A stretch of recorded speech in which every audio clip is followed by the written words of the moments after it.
maalin waliba waxaa siyaada magaalooyin kale dabaqyada dhaadheer ee daruuraha hirtiya dadkuna caadi ahaan waxa ay jecel yihiin dhismayaasha dhaadheer ee ka fog dhulka kuwaasi oo leh qolal badan oo aan laga heli karayn dhulka dushiisa bal malayso adiga oo dhulka qayb yar ku leh haddana qaybtaasi yar lagula leeyahay oo dadkula degan yihiin haddaba muuqaalkan ugama sheekaynayno dhismayaashaasi dhirirka badan iyo dabaqyada cirka jira ee casriga ah balse waxaan ku laabanaynaa taariikhyadii hore si aan u ogaano tusaalooyinka magaalooyin dhulka hoostiisa lagu doogay kuwaasi oo huwan cabsi badan iyo wareer ka taagan micnaha magaalooyinkaasi balse intaanan u gelin barnaamijka fadlan like saar videogan si ay dhiirigelin inoogu noqoto 1 magaalada Drinkoyo ee waddanka Turkiga waxaa jira wax ku dhow 50 magaalo oo dhulka hoostiisa ah waddanka Turkiga waxaana lagu tiriyaa magaalada Drinkoyo midda ugu caansan dhamaantood magaalada ayaa daboolaysa masaaxo leeg 4 kiiloomitir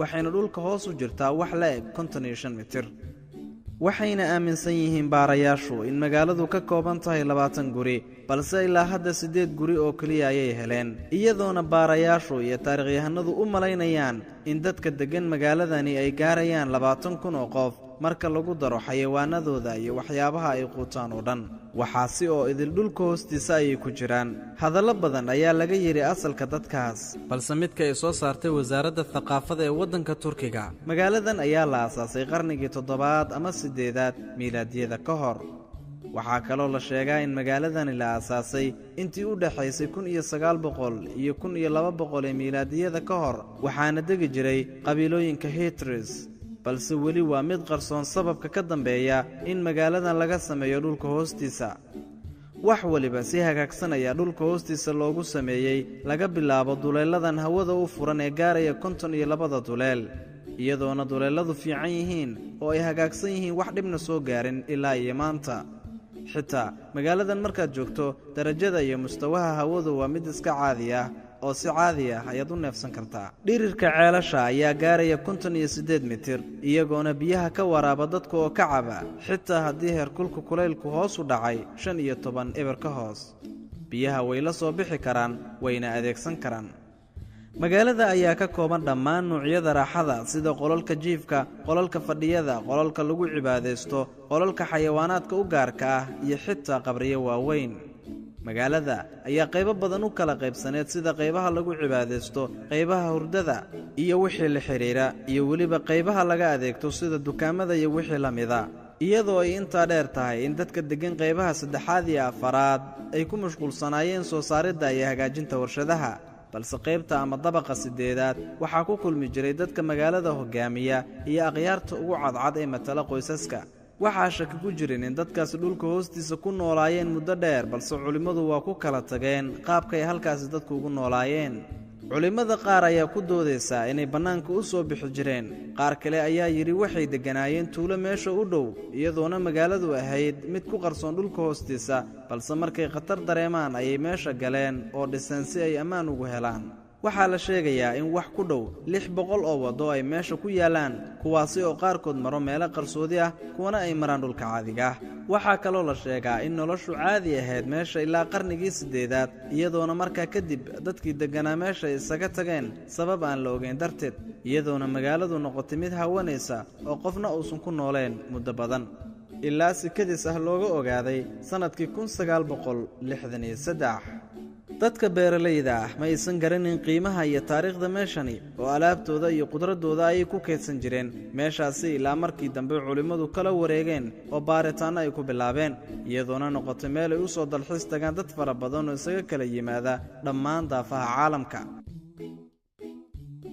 2 manjamka Fiyaladshika ee cusbada ah Poland waxaa dhaca meel u dhow tuulada Fiyaladshika ee koonfurta Poland kana tirsan Krakow manjamkii qarnigii 13aad ee laga soo saari jiray cusbada waxaana loo qadariyaa inay tahay mid ka mid ah meelaha ugu qadiimsan ee laga soo saaro cusbada iyadoona muddo dheer cusbada laga soo saarayay ilaa 2007 dhab ahaantii markaad gudaha meeshan ku jirto waxay u eg tahay boqortooyo balse waa manjam weyn oo laga soo saaro cusbada oo kaliya dad fara badan ayaana u soo dalxiis tagi jiray qarnigii 5aad balse dalxiisayaal toosa ma ahayn ee ogolaansho uu siiyey boqorkii markaas ayay ku soo galeen iyadoona hadafkoodu ahaa inay cusbada ku sameeyaan tijaabooyin cilmi baaris ah qarnigii 18aad waxaa la sameeyay dhowr buundo si socodka meeshaasi uu fududaado.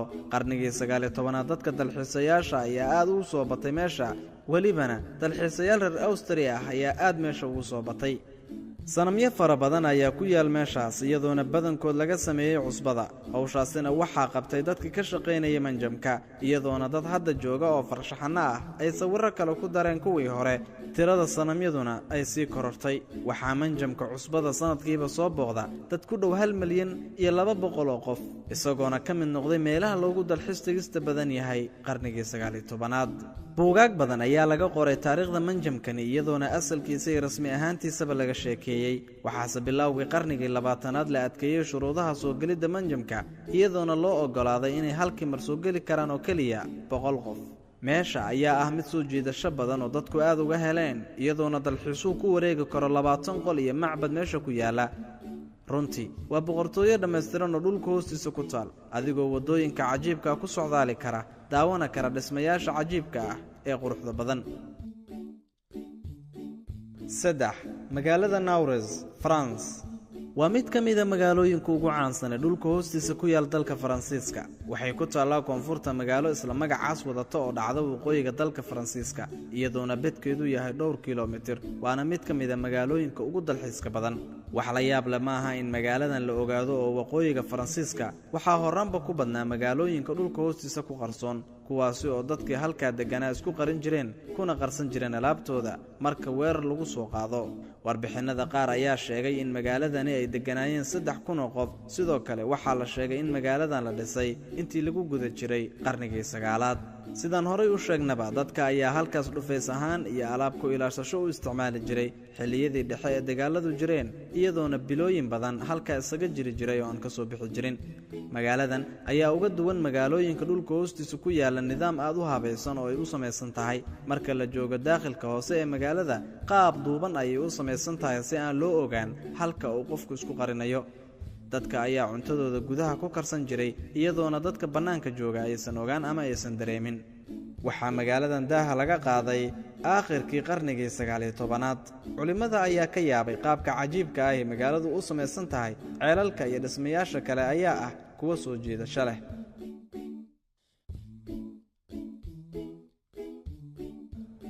4. magaalada Karis, Iiraan. koonfurta Iiraan ee khaliijka Faris waxaa ku taal jasiirad yar oo lagu magacaabo Kaash. waxaa halkaasi ku yaala meel dalxiisayaashu aad u soo booqdaan. kamana hadlayna xeeb lagu damaashaado, balse waa magaalo kaamila oo dhulka hoostiisa ku taal, looguna yeero magaalada Karis.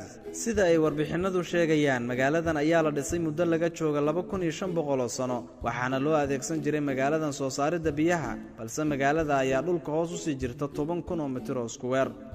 hagaag waa magaalo kaamila oo dhulka hoostiisa ah, dadna ay ku noolaayeen. baarayaashu waxay sheegeen in nidaamka magaaladu hagaagay 10 sano kadib markii la aasaasay, iyadoona markaa kadib dad kale u suuro gashay adeegsigeeda.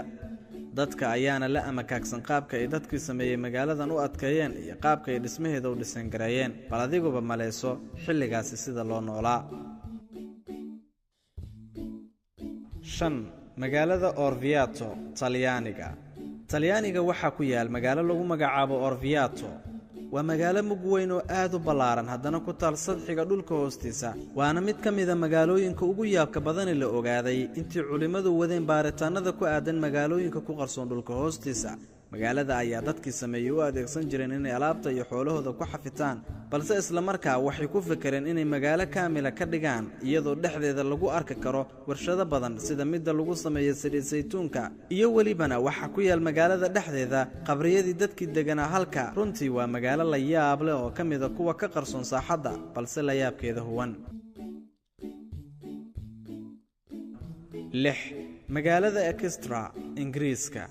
ma ka xabsataa meelaha mugdiga ah haddana ciriiriga ah iyo buurahan iftiinka lahayn?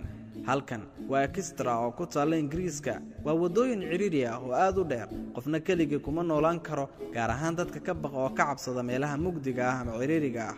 magaaladan ayaa la ogaaday qarniga 14aad. horaantii magaalada ayaa loo adeegsan jiray si loogu soo jiido magaalada biyaha macaan, kadibna tubooyinkii meeshaasi ayaa hallaabay oo eber noqday, midaasi oo sababtay in dadkii halkaa joogay ee meesha uga gambadaan hubka halista ah iyo rasaasta isku garaaci jiray xilliyadii dagaalada. waad ku mahadsan tahay daawashada muuqaalkan. fadlan haddaad ku cusub tahay kanaalka nagu soo biir si aad uga mid noqoto asxaabta ugu horeysa ee daawata muuqaaladeena. isla sidoo kale haddii uu muuqaalku ku caajibiyey la wadaag asxaabtaada si ay wax uga faa'iidaan. fii amaanillaah.